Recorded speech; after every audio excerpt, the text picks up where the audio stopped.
Good afternoon, everyone. This is the Doctor. It's another beautiful day out here in the Pacific Northwest. I hope all of you guys are doing absolutely fantastic today. We're going to be talking about Lasswell and everything that comes with him in the upcoming banner that is releasing this week.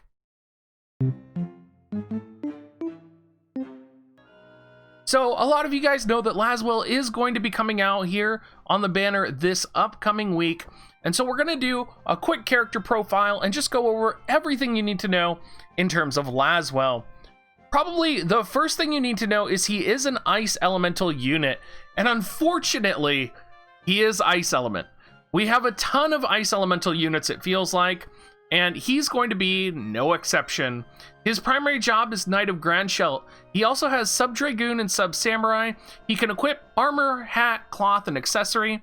His TMR, Lasswell's Clothes, HP 396, Defense 8, Accuracy 15, with the TMR ability which increases critical hit rate by 40 for 3 turns. I actually think this TMR ability is very powerful, particularly if you are running a critical hit rate build, or if you're going for a critical damage build. I don't think those are primary builds, but for the niche users out there, I could see this TMR as being quite relevant. His mastery ability is going to increase slash attack 5% and increases accuracy plus 15. You can see here his HP is 20th out of 95. It is at 2255. TP and AP are looking pretty good. Move and jump of 3 and 1. His attack of 287 is 5th highest in the game for base attack. His agility at 56 and his dexterity at 150.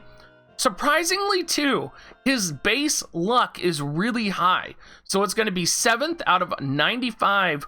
One thing you do have to notice with this though, is that he doesn't get very much plus luck from his board, but he does get a base luck increase of 20%. So he could survive potentially in some type of like evasion composition. He does get an additional plus 76 attack, putting him at about 350 total attack, an additional 49 dexterity, 8 agility, putting him at a 64 agility, and he gets critical hit rate plus 22. In addition to all of this, he also has wind resistance 20%, and he is weak to fire. This is going to make him pretty powerful against upcoming units like Howlet. However, he does have 15% weakness to magic and 10% resistance to slashing. So since Howlet is a Spellblade user, the weakness to magic isn't going to matter much. We're probably going to see this come into effect more when Scar comes out in the near future. But this is essentially giving him a plus 30% resistance to Howlet. So Lasswell is going to be a viable answer to Howlet coming out in the near future. He does have 5% weakness to Pierce. And nicely, he does have 10% resistance to Missile. So we will be seeing him being pretty versatile here into the future. Now, his sword does come out with the Behemoth Raid next week, and it is the best piece of gear for him. Just like the Ice Lance for Victoria, just like the Ice Brand for Gilgamesh and Agrias, this sword is a must-have for him, and it's a must +5 as well. If you are chasing Lasswell, the amount of damage increase from getting the ice attack plus 30 and slash attack plus 20 from this sword is huge. Now, do note here, you can get the ice attack to 30 at its base level. So even if you do get this sword at 0, it's still going to be more powerful than any other katana that you could equip on him, because other katanas at max are going to have slash attack modification plus 15. Just having ice attack modification 30 is going to make those katanas irrelevant. So if I were you, and maybe you're someone out there who doesn't like doing raids, at least get a 0 in case you do pull Lasswell in the future. If you're someone who is going to use Lasswell, you need to get the +5. That's an additional 20% slash attack damage. The recipe is going to be a little rough, but you should have a lot of these materials already. Particularly the black spirit sand and white spirit sand, you should have a lot of. And you're going to be wanting to focus on the mithril mine and the large ice crystals, along with the recipes from the raid. So I will be doing a separate video when the raid does come out. It should be a little bit easier because there are bonus enemies as well, which is going to be the Tomberry. So I think we're going to see a potentially very viable raid for a lot of people. If you can't do this raid, I would say don't chase Lasswell, because you really need to have that slash attack plus 20 to make him viable, unless you're doing something like a sub Dragoon Lasswell, because then he will not benefit from the slash attack plus 20. We have a video here from Keysang, you guys, a good friend of the channel. We are going to get to see Lasswell's limit break here. It is a beautiful thing. And I think it's really interesting that we're seeing Lasswell really go for the ice element, because I feel like I always knew Lasswell as a lightning element from Brave Exvius. So it's really interesting to me that he's really highlighted as an ice element in this game. And I know he was kind of both, but I would almost wish that we did have like multi-element for him, just kind of like we do for Sakura that's going to be coming out here soon. His limit break is a 200% modifier attack with defense penetration 40 when it's fully leveled. I think you will be seeing this limit break used, and I think it is one of his most powerful abilities because it's one of the abilities that actually has range for him. Now, there are a lot of his attacks as we get into his primary kit here that are not going to be high range attacks for Lasswell, and this can cause a problem for him, and this is probably his primary issue, which we'll get to here in just a minute. His support abilities are going to be Attack Up, Soul of the Sword from Samurai Sub, Tranquility, which is from his main job, which is going to upgrade the End of Snowflowers, or one of his abilities, to have defense penetration 40. It's also going to give some increase in accuracy and damage percent as well. Jump +1 and increase HP plus 15%. His counters are going to be just what you would expect. Essentially, you're going to want to set Der Spiegel, which is going to give a 30% chance to proc, as opposed to a 20% for all of his other counters. You might want to set the Dragoon Absorb HP sword as well, just for survivability, but I think Lasswell, if he's going to get hit, is going to die when he gets hit. I have a feeling he's not going to be able to take more than one hit. For his abilities, we have some very interesting abilities here, and probably the biggest problem you can see right away is he lacks a lot of range, and I talked about this a little bit earlier, but his primary ability, Mirror of Equity, or whatever it was, is damage 131%, but notice it's at point blank range. His buff is also interesting. It's 100% attack boost for one turn and increases defense penetration by 20 for one turn. This is really interesting because essentially I feel like he's going to be attacking in a couple different ways, right? So you do have his other passive here, Bunshin, which reduces damage taken 100% for one time. So you have to consider that it's almost like a 3-step build up for Lasswell, right? He's going to pop Bunshin, which means he's going to be able to survive a hit 100%. And then he's going to charge in. He's going to pop Successor of the Secret Sword. He still needs to be alive, right? He still needs to be alive.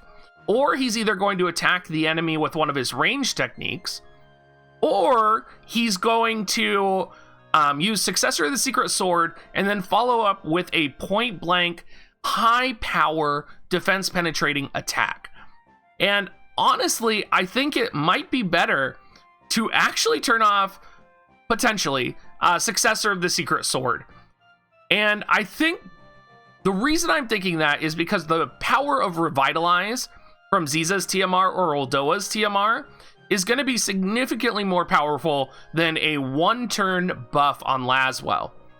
Now, it could be pretty tank buster-ish, but keep in mind, if he's using a ranged attack, right? If he's using Purple Lightning Flash, that's 165% attack, which lowers ice resistance by 38%. That's his only attack and is 3 range directly in front of him. Otherwise, if you do have Tranquility set, he does have to be right next to the opponent for a 250%, essentially, 60% defense penetration attack.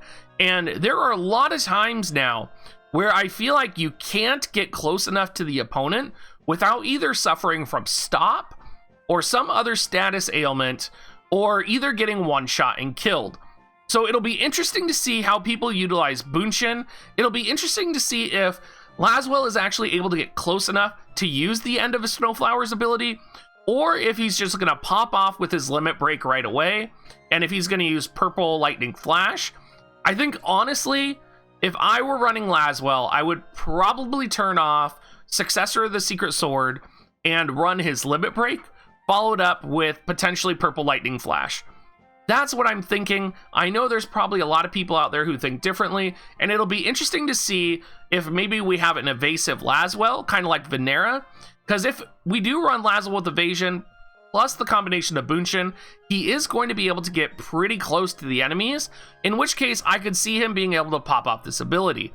But I don't know. We're really going to have to see how he shapes up in the meta, and it's really going to be a test of, you know, what abilities are we going to be setting, what abilities are we going to be using on him, and how are we going to control his AI essentially going forward to pop those abilities in a certain order. Now, he does have Sub-Job Knight of Grandshell, which is going to dispel all debuffs and grant him haste.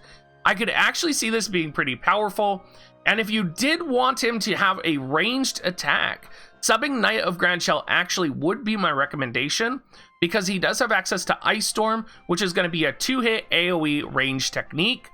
I think this is probably, if you want a bread and butter technique, I would probably want him spamming this, because it's AoE, it has high range, it's a multi-hit attack, so it chains.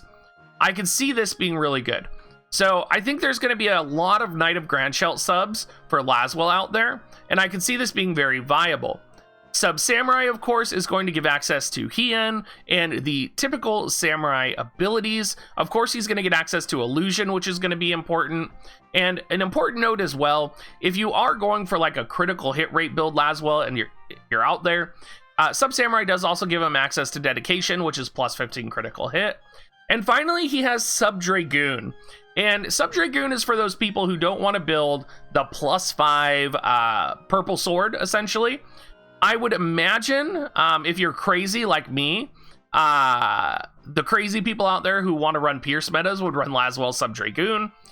The one drawback with running Lasswell Sub Dragoon, though, is that he doesn't have access to Dragon Dive. He also doesn't have access to Vertical Jump. So he's going to be very restricted in terms of just using the standard jump and the standard horizontal jump, which kind of makes me hesitate. However, he's still going to be a powerhouse because he's still going to have access to that ice plus 30% modification, which is going to make him stronger than a lot of Dragoons in the game that are jumping. That would put his jumps almost on equivalent par with Victora, just to kind of paint a picture for everyone. So I actually think Lasswell is one of the few units where every single sub-job he has is fully viable. And I think you could actually see him on any of the sub-jobs that you have, and he's going to be one of those units that you don't know what he's going to do. He could come in Sub Samurai and pop Hien. He could come Sub Dragoon and do a horizontal jump. He could come Sub Knight of Grandshell, pop Haste, pop Bunshin, run in, and just start annihilating AoE style your opponents. There's a lot of things we don't know that he's capable of, and it'll be interesting to see how versatile he is as a unit, because I think his versatility really almost rivals that of Rain, right? I think Rain is one of the most versatile units we have in the game, and I think Lasswell is really showing up as a very versatile unit as well. Now, with that versatility comes a lot of different cards, a lot of different espers that you could equip on him, and honestly, this is just the top of the iceberg, right? I think no matter what, probably the best card is going to be the House of Beowulf card, followed up if you're doing Sub Dragoon with some combination of running through snowfields. You could run him with Moraga for slash up. You could run him with Ifrit for attack up. Very similar with espers, right? You could run him with slash up. You could run him with Maneater. You could run him with agility and slash up. You can run him with magic resistance. Like, there's so many different builds that you can do for Lasswell. It's hard for me to recommend a single build for him. However, I think he is going to be a unit that is very fun and very versatile. And if you are prepared for it, I could actually see Lasswell being one of the best additions to your team in a long time. Thank you so much for watching, everyone. I hope you guys all have a great rest of your day. Do remember, if you are buying Visior, please use my affiliate link, dig.gs/coins, and we should be expecting an updated dig.gs/offer any day now. Make sure you leave a comment, and of course, come check us out at our Discord at dig.gs/discord. Thank you so much, everyone.